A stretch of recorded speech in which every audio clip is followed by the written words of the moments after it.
Hey everyone, my name is Gunther, and welcome back to another episode of Ottawa Zoo.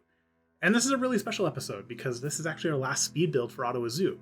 I believe and I feel that I've completed everything I pretty much wanted to complete in this game, or in this zoo rather, and I think it's time for us to say goodbye to Ottawa Zoo. Now, for those who have been here from the very beginning, who've seen the journey from start to end, don't worry about it. There's going to be a link on the next episode, which is actually going to be a tour of Ottawa Zoo, letting you download the entire zoo so you can actually go through and look at it all your own. And I really hope that you enjoy it because together we've built something that I never thought we would ever be able to build. Now, you're going to notice that this speed build's going to look a little different. It's not my normal building process. And the reality is I built this on live stream and I had no plan. My plan actually was to work with the community to create a really cool restaurant. You can kind of see it coming together. And if there is one thing I've learned from this entire series so far is the importance of planning. And you can kind of see this coming together where we're just really planning the shape of the restaurant. I've never built one and I'm in uncharted territory. I have an idea or a vision of what I wanted to build, and really it had to marry our New World architecture with our Arctic Point architecture. And it's kind of difficult, but the end process, I think, worked out really well. Now, for those who were part of the live stream, you're going to notice our interior saw quite a facelift. And it's not to say that I wasn't happy with our interior. We built it together, so of course I'm going to be happy about it. But there was something that was brought up on the live stream that really kind of stuck with me. And it's the importance of creating something that's going to match the rest of the theme of the area. And I think initially we went a little too far towards the Arctic theme, so I wanted to go back and create something that was going to marry New World and Arctic, which really, it's kind of difficult. Now, give you a little bit of a background of what we're trying to build here. So it was really meant to be like a Viking meat hall or something like that, because that architecture fits so well with the Arctic zone. And that's what we're seeing with the interior and the exterior right now. Now, focusing a little bit on the exterior, I like the idea of having this high-end restaurant with like a rock garden. So this is not the restaurant at the zoo that you would just go to for a quick bite to eat. This would be part of an experience as you're touring the zoo. Maybe it's going to be a private dinner or something like that. That's really going to elevate your experience with the entire zoo. And that's the important thing here, is creating something that's going to be truly one of a kind. And what doesn't make something look one of a kind than with its own private rock garden? And that's really what I tried to create here. And I think I did a pretty good job with it, really relying heavily on some smaller rocks and bigger rocks, trying to get like rune stones sticking out of the ground. Sadly, there are no rune stones in the game, and I don't even know how to start on making one. So I just went with some blank rocks that were kind of sticking out of the ground. And then I just layered on a bunch of foliage. Now, it's not often you actually get to see me do a lot of foliage. Lately, it's always been kind of these speed builds with like some stop motion graphics and stuff like that. But I'm really happy with how this all turned out. Now, this is going to be where all the new stuff comes in. So if you were part of the stream, this is where you want to start watching because this is all new. Now, originally we went with this really cool Arctic interior and it looked really awesome, but it didn't fit the entire theme of the actual restaurant. So to that end, I tried to copy some of the interior of the hallway for the restaurant facility, and I just used quite a bit of plaster and some plastic bricks and kind of mashed everything together as much as I could to create something really cool. And I love the way this turned out. And this really just acts as the base.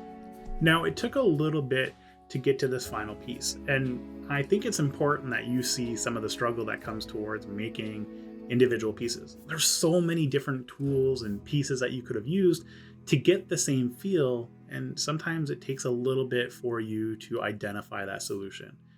And I think this is a perfect example. I could have gone with a stained timber piece and I was quite happy with it, but I wanted to make something a little bit more unique, and that resulted in just creating an individual piece and then copying it all over. Did it play murder with my piece count? 100%. But I think the end result was definitely worth it. And I'm trying to keep a lot of this white showing through the entire build because it's important that we get some white space to offset everything.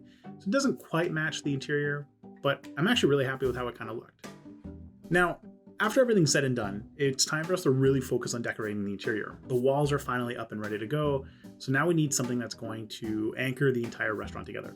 Now, when you think of a high-end restaurant, there's probably one thing that's going to come to a mind, which is going to be like a in-house bar.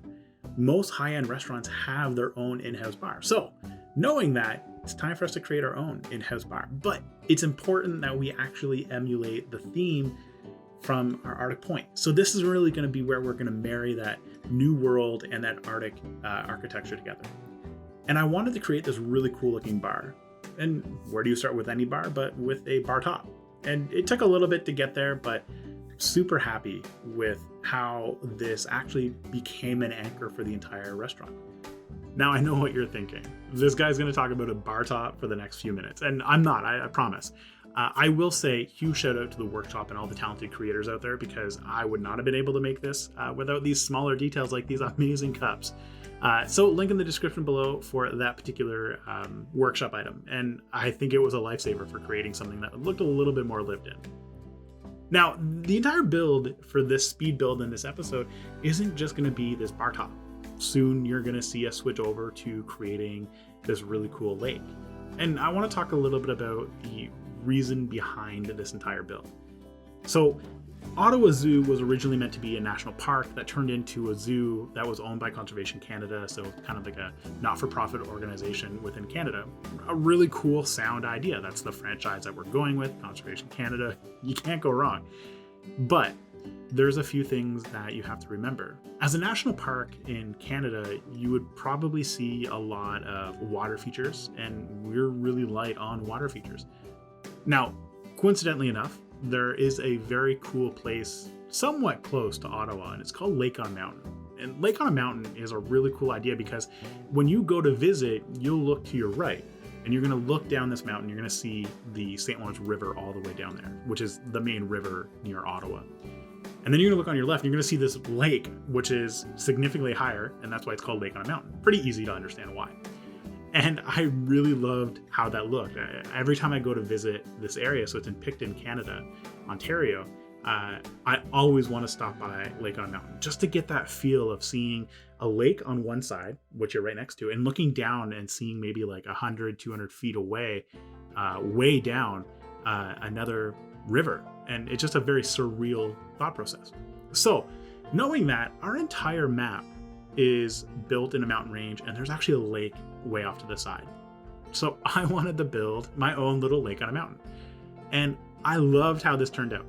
Now, admittedly, I'm not going to show you the details of making a lake on a mountain, more so because there's not a lot that goes into it. The downside of building a Planet Zoo, and especially trying to build high detail, is eventually you run into a roadblock, which is your computer just can't handle the amount of pieces that you have. And admittedly, we've hit that roadblock with Ottawa Zoo, which is why it's such a good time for us to call Ottawa Zoo complete, because it's getting frustrating just to play the game, which is always going to be a struggle. And I'm building on franchise, so I can't just go and turn off all of our guests. I need those guests to make money. So knowing that, it was time to kind of call Ottawa Zoo complete. And I realized that we've called Ottawa Zoo complete before.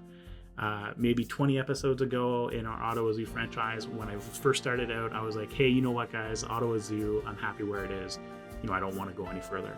And I'm so happy that I came back. A lot of people were like, hey, Ottawa Zoo, when are you going to go back to it? Because I'd always promised to go back to it, but I'm so happy that I did go back to finish it. Now, I'm not going to bore you with the details associated with that and stuff like that, but the important thing here is that I'm happy with where we're ending Ottawa Zoo. Now, we've finished our bar top, would be the best way to say it. Now it's time to work on this lake on a mountain. And really, there's not much to show you. I really just put this cabin together really quickly. And there is a path to come down here, so guests could come to visit down here, but there's no animals or anything like that. It's more of like a employee secret spot. So it's a dirt path that's going to lead off from the main zoo area. You're going to come down here, and you're going to see this really cool lake house. And really, you could think of it just like a storage place. So maybe Conservation Canada utilizes it to store a lot of our features that are maybe just kind of, we don't want to throw it out, but we do want to keep them kind of thing. So the guests wouldn't really come down here, but staff would. This is where they would come. They take a break. They can get away from the hustle and bustle of the zoo proper, and they can kind of come and just sit down by the river.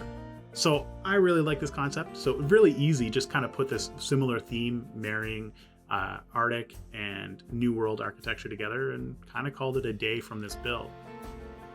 Now, admittedly, there is one thing that I wanted to do with this entire build, which is create something that was going to be an homage to the entire zoo. And you're going to kind of see it come together shortly.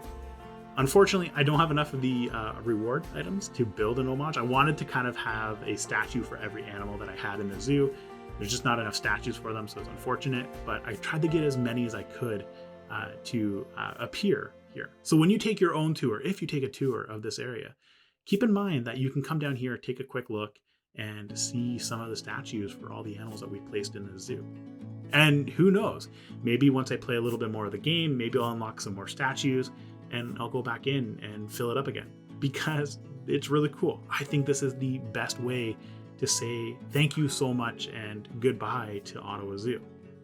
Now, for those who are still here watching this speed build, our next episode is actually going to be a full tour of Ottawa Zoo. So it's not going to be our normal episode, trying to keep it under 20 minutes all the time.